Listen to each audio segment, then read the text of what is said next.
hayalim kaydı olur yarime mekanım senin. Perizadım servi Abdina hanım kaydı olur yarime mekanım senin.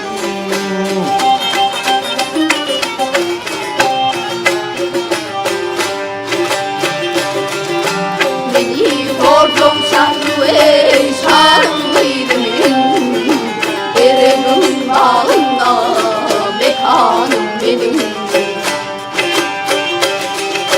Aklım sordum peridadım ödümün, Sonra tayin olur mekanım benim.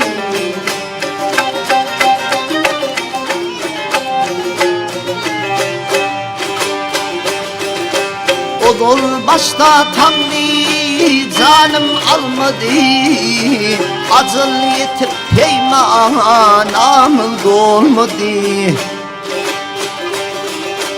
Kerim inni seni görmek olmadı, 500 yıllık bolsa mekanım senin.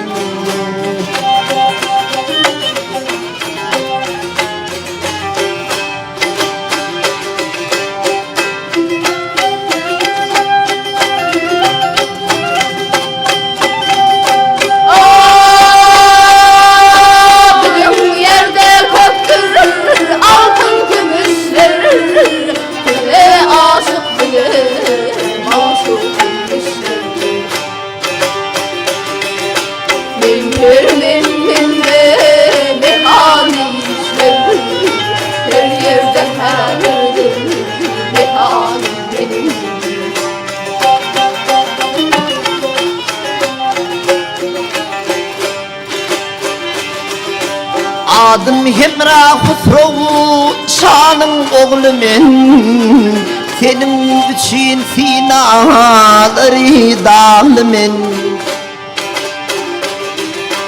Kerin çengırır ara bağlımen, sana kurban olsun bu canım benim.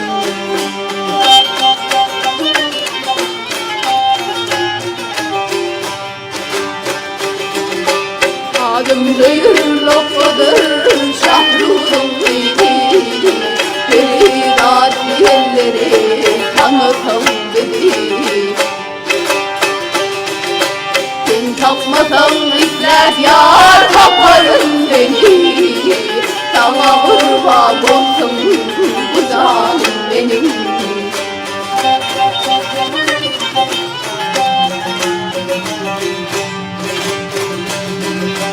Peridadım bir deyim mekanım senin. Sana kurban olsun bu canım benim. Ey